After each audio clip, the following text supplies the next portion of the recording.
Welcome to the Aging Confidently podcast. I'm so glad you're here. I'm Karen Weaver, your host, and today's guest is Becky Watson, who owns a yoga therapy practice. And we're going to be talking about empty nesting today. I told Becky that we probably should have a box of Kleenex on our table today. You never know when we're talking about empty nesting. But thank you so much for agreeing to come on and talk with us today about empty nesting. I would love, before we get kind of into the meat of the subject, kind of how you got to become a yoga therapist, kind of the path that led you there, and really what led you also to specializing in coaching for empty nesting. Yeah. So I started out as just a yoga teacher. Mm-hmm. I had been doing yoga classes while my kids were in school. I worked around their schedule, and I was teaching sometimes 15 classes a week, which was a lot. Yeah. And I knew that my kids were leaving, and I was like, I can't keep teaching this many classes. My body is just not going to let me do it. Mm-hmm. But I thought, I don't want to give up yoga. I want something related, something that will still incorporate this, and that's what led me to yoga therapy. I still get to use yoga in my therapy practice, but it's not so as intensive on my body. Mm-hmm. And it's still something that I can combine the two with. But the way what happened was, as my daughter left at 16, both of my kids left home early. Mm-hmm. So my nest emptied early. And when the first one left at 16, I was like, oh, wait, the other one doesn't have long hair either. So what am I going to do? And it was at that same time I was exploring what to do. I was checking out the different yoga therapy schools that I could train with. And it just has kind of snowballed from there. As the second one left, I was finishing up my training and was trying to figure out what group that I wanted to work with most, and I kept noticing I was working with a lot of women. Mm-hmm. And it was a lot of women who were similar in age to me, and they were also going through, it was either retirement or empty nest or some other big life transition like that. Mm-hmm. So I just took what I knew and what I learned through the therapy training and what had helped me get through this transition much more easily, because I was like so many other moms.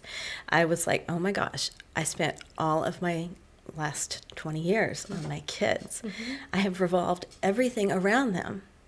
What am I? Who am I? Right. What do I want to do? Right, so sure. This was all happening at the same time. Mm-hmm. And so as I took what helped me and just naturally worked with the women who were coming to me, that's how I've started to specialize with the empty nesters. Mm-hmm. It's funny, you end up resonating with a certain person, and that's when you get your niche, which is really helpful.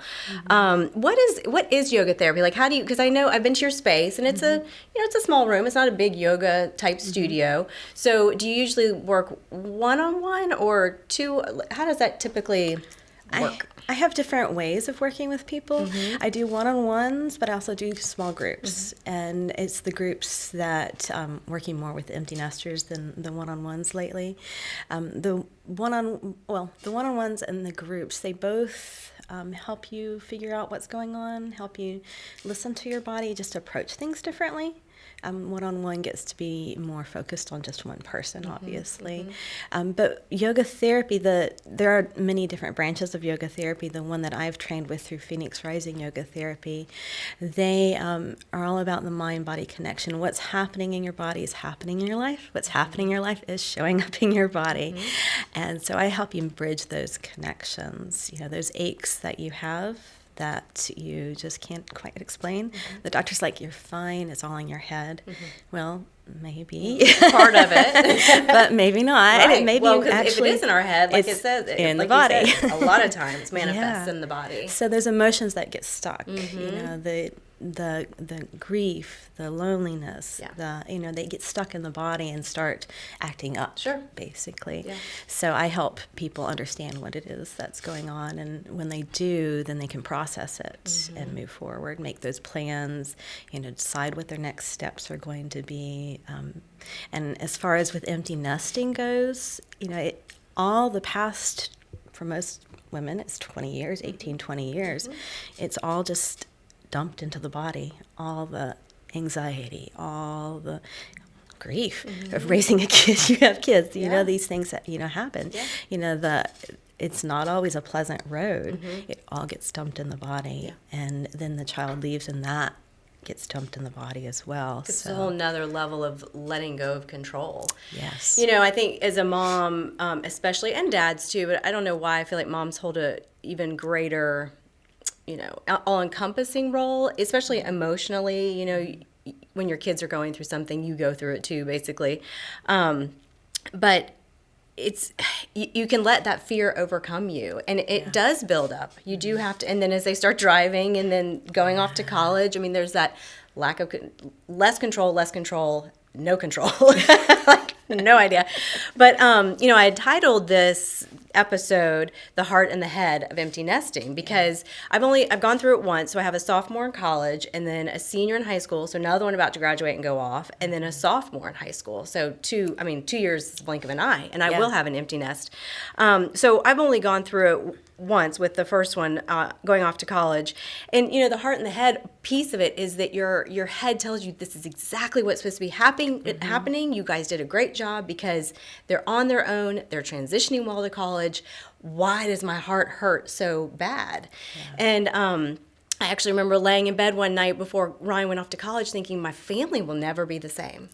Forever. It will never be the same. And I got really, really, really sad. And I'm just sharing these things too for friends who or listeners who, you know, haven't gone through it. I think it hits everybody in a different way, and I definitely want to come to you for, you know, tips and input. But from a personal perspective, I shared this story with you the other day. Little things like the first night that Ryan was away to college, and we cooked dinner, and I went to go reach for the dinner plates, and I went for 5 dinner plates, but then, you know, I had to grab 4, and it was just that little bit of a goosh in my heart. And then the other thing I'll share about it, because this took me way by surprise, we moved Ryan in. I pulled away, not a tear, was so happy for him because he was going to Clemson, and my husband and I went to Clemson, and we felt like we were just at Clemson. Like, how do we have a kid going to Clemson?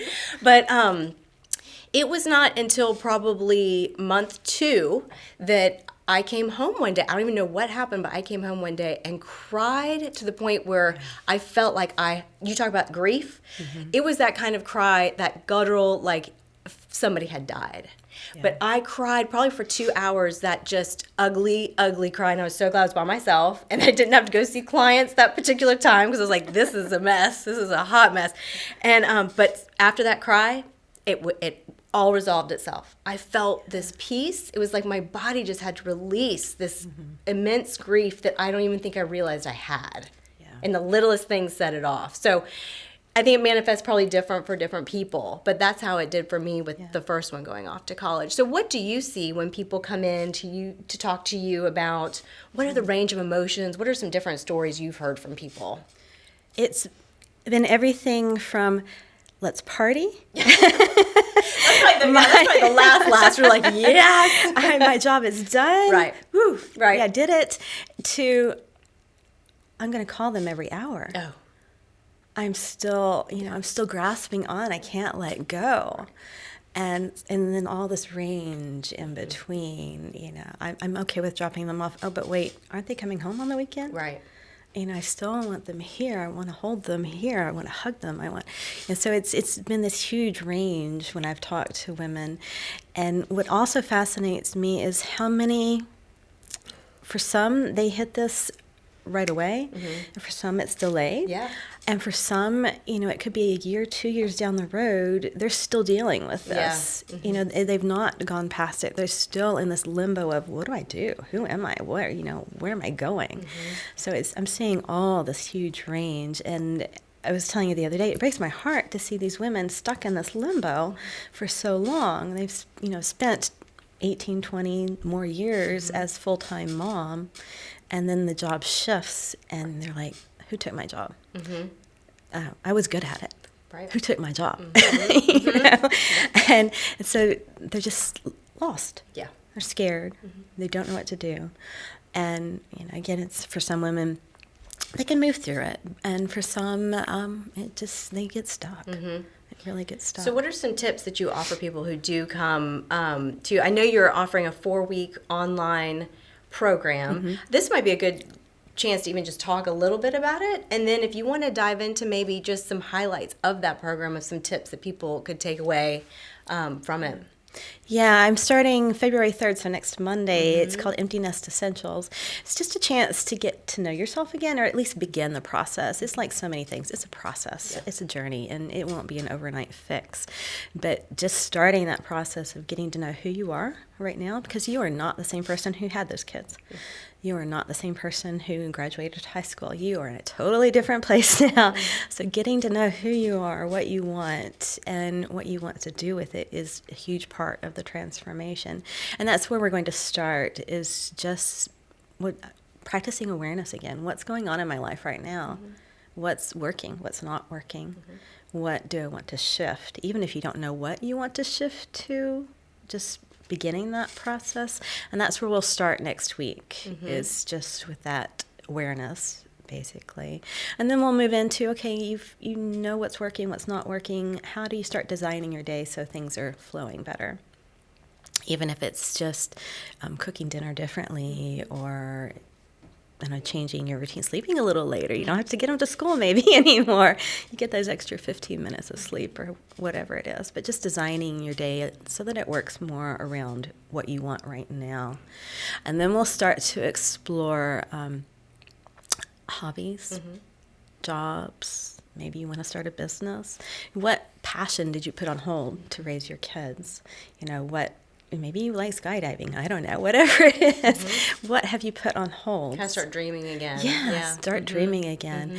And exploring those dreams. Is it something that you still want? Is there something you wanted 20 years ago that you're like, no, not so much anymore?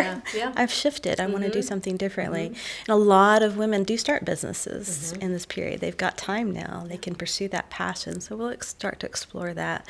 And then the last week is all about, where do you go? What steps do you start with? We're not going to solve everything in a month, but we're going to start you going in a direction so that you have some steps to take. And the way the program works, you can do it like over and over.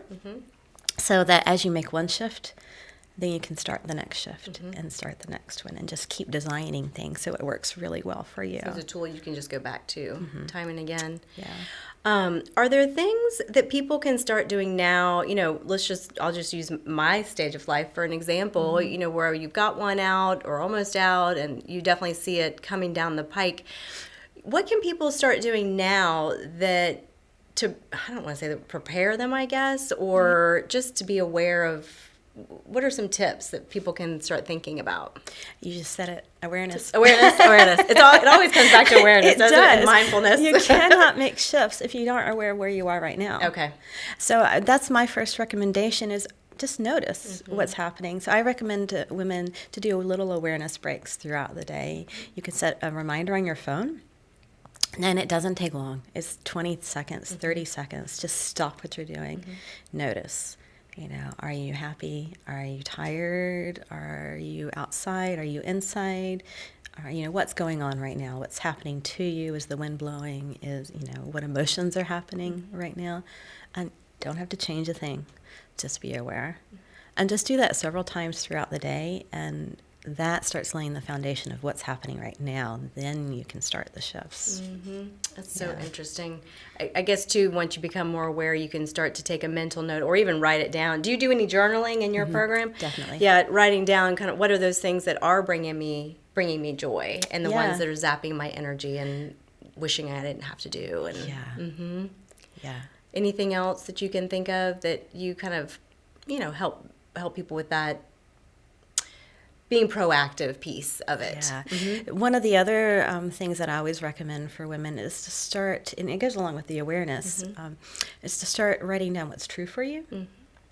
Some as I explain to them, some truths stay with you your whole life. Maybe you like chocolate and you will always like chocolate. That's always true for you. But your truth has shifted. If your child has just left, you are no longer a full-time mom. Your child is not living at home. So now your truth is, my nest is empty or emptier than it was. So that truth has shifted. So just writing down, I give that out as an assignment frequently. Write down, what are your truths right now? My house no longer fits me. I don't need all this space. I really want to start a business. I really want to go back to school. I really want, what is true for you right now? And again, that starts helping you decide what shifts to take and move you in that direction. Do you think there are a lot of people who are unhappy that use their kids and the busyness of the kids to distract? Definitely. Yeah. Do people get divorced? Yes. I mean, I just wonder, because, when you have kids at the center, what do you and not advise, or what's your strategies for helping couples kind of stay connected, so that when those kids do go off, is there a reconnection strategy? I haven't gotten into one, Yeah. but I have heard that from many women, that they spent so much time co-parenting, making sure one picked up and one dropped off the child, that they forgot to be husband-wife. And so now it's get to know each other period again. And some do decide, we don't want to be together anymore. And some are like, oh, hi. Yeah. I remember you. Yeah. 20-something years ago. Yeah. Yeah. So you do see women that come in that just have been pushing down sadness. I'm not even the marriage piece of it, but just other, life stuff because of the busyness. Yeah. Yeah. What have you seen that are some things that people have come to you with? Well, it could be sadness around their own health. It could be sadness around a relationship. Health is a big one, though, because so many moms have been cooking for their children. They've not been exercising. They've put off going to the doctor. They've put off taking care of themselves in so many ways. So I've talked to several, like, I just want to take care of myself again. Okay. So putting themselves first, Yeah. finally, when they haven't been all those years. Interesting. Right. Yep. So we talked a little bit the other day when we were talking about the episode, how, as moms, we have all these very valuable skills that we accumulate over the years and valuable experience. How do you advise women to transition using those mom skills to work skills? What are some practical tips there? It comes down to, what do you still want to use? What, again, it goes back to the truth. How do you want to use these skills? There are a lot of skills that we've developed, between the coordinating, the learning how to keep someone alive, learning how to, it's a huge one. Yeah. But you think about all these skills that we've picked up and we've mastered, so many of us, and then all of a sudden we don't need them. So really my goal is for you not necessarily to use them in the same way, but just to be able to use them to contribute again, or to contribute still. Yeah. Instead of just letting them kind of, fade away. Yeah. In a way. So really my goal is for women to come out of the empty nest period, or the mourning of the empty nest period, and use those skills in a way that works for them. And whether it is starting a business, whether it is volunteering, or, maybe it's, I really can't tell you what it is. Everyone's different. Right. But just using those skills in a way that works for them so they can keep contributing, because when they contribute to society, they feel so much better about themselves. Yeah. Being a parent, too, I think a lot of women especially do a lot of volunteering. So whether it's PTA or in the community, probably most of it's PTA when the kids are growing up. And, if you've done leadership, you have managed budgets, you've managed teams. I mean, there are a lot of things that you can take into the workplace. Do you see women, because of course they have to develop most people, a resume, if they want to go out. Do you see women kind of incorporating those skills into their resumes to get it ready to kind of go back out, if that's something they want to do? I can see them. It's not something we've talked about specifically, because I don't help them actually find jobs. Sure. But yeah, definitely. I've talked with one woman who's like, well, what can I do? And okay, what have you done? Right. Yeah. Yeah. What? Because take myself. I have a master's degree. 20 years old. I'm like, it's worthless. You can't use a 20-year-old master's degree you've never used before. So what can I do? And for me, it was, okay, I know yoga, and I can evolve it into the yoga therapy and start a business that way. So what skills have you used since maybe you graduated college? Even if you didn't use that degree, what skills have you used, and how do you develop them? What was your master's in? Public administration. Okay. It's funny. I don't know many people who, once they get into their 40s and are looking for that next, step, that next job or business or career or whatever, that do what we went to school for. Unless you're a doctor or a lawyer, Right. Something very specific. But, I always say it doesn't matter if it was, I came out of school working for Anderson Consulting, that's Accenture now, corporate America, and then did a ton of PTA stuff. But it doesn't matter what the jobs are. Everything builds. You can always use something you've learned from those past experiences. Yes. So that's what I tell my kids too. Just go get a degree. You don't have to know exactly. Well, you got to be able to earn money and not live in my basement. That's like the bottom. Nest is staying empty. That's right. The nest is staying empty, and I make that very clear. But that's for them too. I don't want to create a home that they feel like they can come back to over and over and over again. I told my oldest, we are not your plan B. We're not. So figure out your plan A and work it. And really giving them that empowerment for the decisions you're making right now affect your opportunities. Mm-hmm. I've gone to college. Mm-hmm. I have a master's degree too. I went to grad school. I've done that. I've lived all that stuff. What you are doing doesn't affect me. It affects you. And as a mom, it's very freeing actually, just cut that cord and say, you are an adult now. And not just Ryan, but my high schoolers too. The decisions you're making, the amount you're studying, the grades you're getting really doesn't affect me. It absolutely affects you and the opportunities you will have going forward of what schools you get into or jobs you get down the road. So, I don't know. I just think it's a mind shift mentality too, as a mom, from being that caregiver to then kind of a coach, guide. That's the way I tell my moms. You've gone from a full-time mom to an on-call mentor. Mm-hmm. You're there to help guide them once they've left the nest. But if you're doing it right, you're not every hour checking in with them. You're letting them come to you with the issues. Mom, how do I pay this bill? How do I, they're coming to you. Right. And that's really what you want. You don't want to be micromanaging them once they're 30. No. No. I'd like to go do all those things on that list we're talking about, on my awareness list. But it's for them. It's all for their benefit. It really is. But you have to find something as a mom. You have to find something else that fulfills you. You cannot look to your kids' accomplishments and what they're doing and feeling needed by them to fulfill you. Because that's just it's not healthy, and it's not good for anybody. Them especially. Yeah. I talked with one mom recently. She was telling me how she had been to every one of her kids' performances, whether it was on stage or if it was a game that they were playing in. She'd been to every one of them. She's like, well, what am I going to do that people will come to see me now? I said, well, maybe, are you going to be on stage? She's like, oh no, not doing that. Yeah. That's the way she was looking at what is going to be my sport that the kids can come support me in now. Okay. And I was like, oh, that's a really good way to look at it. How do you flip it so that they actually want to see you succeed?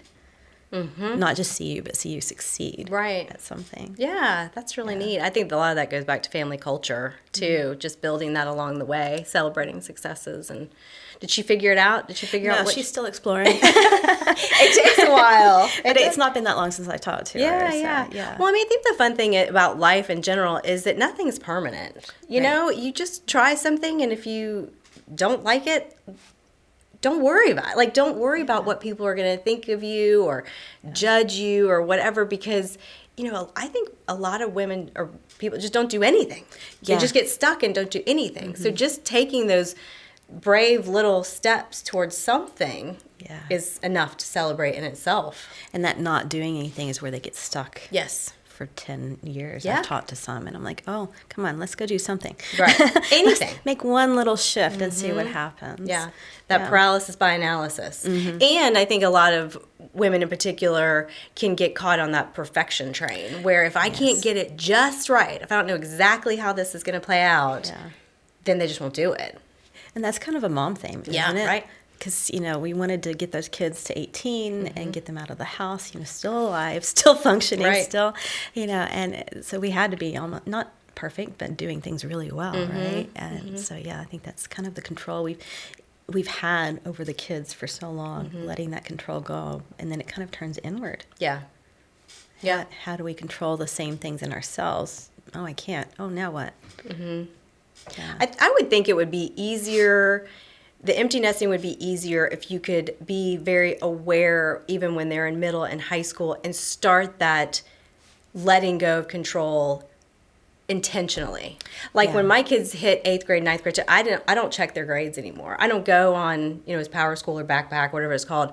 I don't do that because, again, their consequences are their own. So it's just those little bits of letting go. And then when they're driving, I mean, gosh, You can't be in the back seat. No. Yeah. You can't control what they're eating. Not that, they're teenagers, they can go eat what they want. But you just hope that they remember, your stomach hurts and you feel like crap. Well, cookout might not be the best option, I'm just saying. Your face is all broken out with acne. Yeah, you might want to look at what you're putting in your body.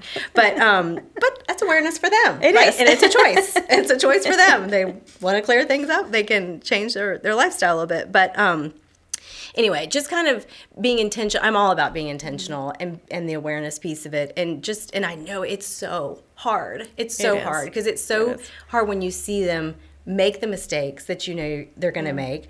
I think it's so, I was telling somebody the other day, I was like, the hardest thing about letting your kids go to college is you remember what you did in college. Yeah. And you thank the good Lord that you made it out. Because I think all of us probably have 2 or 3 instances where we look back and thought, that could have been different. That could have turned out differently, right? So when our kids go off, you're like, our kids are not perfect. They're going to do the same stuff we did. Hopefully not. Hopefully not as bad. My husband, I tell him stories. He's like, yeah, Karen. I was like, I know. Sorry. Maybe your goodness will outweigh my rebelliousness. But you just hope for the best. You just really do have to hope for the best. Do you find that women who have been in the workforce while their kids are growing up, do they find empty nesting easier because they still have a distraction, or do they still go through something and may pivot to something else? It's more the second. They still are going, the ones I work with still are going through that loss, that confusion. They still have their job, but I've talked to some, they're like, I don't really want to work there anymore. I work there because it fit with what was happening in my life, and I don't really want to do that anymore. One lady was like, I don't have to have the same health care benefits because my child is off of my plan now. I don't want to work at that company anymore. So it's just being aware that, this is not working. And so they're still shifting. Yeah, that's interesting. I would think that. I would think there's, I don't think you escape it. I think you get, that midlife thing is a real thing. And I even if you're not aware, that it's creeping in, I do think it's a real thing. Just reassessing because you have time. That's really what it is too. Yeah, definitely. It's the time thing. Just having the space and being able to do something different. Right. For some is scary, but for others, they're just embracing it. They're like, oh, finally. Yeah. It's my time again. Yeah. They still have to figure out what to do with it, but they're like, oh, I've got time. Well, it's funny. I see obviously a lot of women in my aesthetics practice, and it's probably 50-50. It's probably, there's 50% that do go through that morning. And and I love talking to my 60-year-olds because it's the best time of my life, so I think they've moved through the morning and they're doing what they want to do, and they are just loving life. I saw some study the other day that the happiest age group right now, do you know what it is? 70. Really? Yes, the happiest age is 70-year-olds. They report to be the happiest. I'm like, well, yes. It's coming. It's coming. We're looking forward to I remember listening to Focus on the Family years ago. I think it was probably 8 years ago. My kids were all still really young, and they were talking about empty nesting. It was, the whole episode was empty nesting, and they had some experts on, and they said one thing that we have found to be so helpful is when that last kid goes off to college, immediately have a big trip planned. So she'll tell her people, it could be Europe, it could be whatever, but you drop that kid off and you go to the airport and you go make these new memories instead of coming back to this very quiet house, which I thought was a kind of a really neat something to do, especially if travel is your thing on your list. Right. Yeah, I can see that really working, just helping to make that break. Yeah. Yeah. You're still going to come back to, they're not home. Right. But it still helps to make that break and that shift started. And don't you feel like, too, anticipation of something fun like that always eases any kind of pain or transition, you know. I think there was a study that said the anticipation of the vacation sometimes outweighs the joy of the vacation. I've heard that. It's the planning, yeah, because you have possibility. Right. You can do all these different things. It's like if someone gives you, $3,000, and you're like, I could spend it on this, or I could spend it on that. Right. And then once you spend it, you're like, oh, well, nothing more to look forward to there. It's gone. So maybe we can use that mindset with empty nesting, of that anticipation of, even when you're not an empty nester, to do the journaling and write down, what are the things I'm really looking forward to? What are the things I can look forward to doing, like going up to Chicago and meeting my best friend at the moment's notice, without having to worry about who needs to get where. It could be anything for anybody, but start that list. Yeah, and I think when you're looking at it before your kids leave, you have that chance. Yep. And if they've already left and you've not moved in that direction, you're still opening up the possibilities. Yeah. So whether your kids have left or not, there's a little bit different approach to how you want to deal with it, but both ways, it's seeing the possibilities instead of seeing the negatives, seeing what can happen. I think it takes the pressure off our kids, too, because they see mom still has a life, because they carry a lot of what sadness that they see us experiencing, I think. They don't want to be the reason for it, So if I'm crying, I'm always telling my kids, like, I'm really happy. These are tears of, like, really, I'm happy. But they don't want you to be sad, and they don't want to be the reason you're sad. Yeah. So just try and keep it together. And it goes back to the one who wanted her kids to come back and support her. Yeah, right. They want to see you thriving. They want to see you having fun in life, not, calling them and crying. Well, I miss you, and that's not helping anybody. No. But thriving will help both of you. If you're calling your kid and crying, go ahead and get on over to BeckyWatsonYoga.com and sign up for that online. We'll talk about where to go for real, but sign up for that online course. What was I going to say about? Oh shoot! Anyway, I can't remember. It was about that, the letting go and not putting that responsibility on our kids. I don't know. Anyway. Yeah. Yep. So anything else you can think of that you want to share? Just tips or tricks or things you've learned along the way? Things I've learned along the way is to let go. Let them live their life. You were talking about letting them have their own consequences. When the big decisions are coming up in my kid's life, I love being able to step back and say, oh, I'll counsel you, but it's your decision. You have to live with it. What do you think? Yeah. And I even try to not tell them what to do as much as possible because they need to make the decision. I don't want them mad at me. Right. For good or for bad. Right. None of us make everything 100% correct decisions. Yeah. The sooner they realize that, that's probably a great life skill. Yeah. So beginning that let go process, just like you said, early can really help with the transition. But on the flip side, it's just getting to know yourself again because you're not who you were 10, 20 years ago. What do you want? What is going to make life fun again. Right. What is going to make you smile and want to get out of bed in the morning.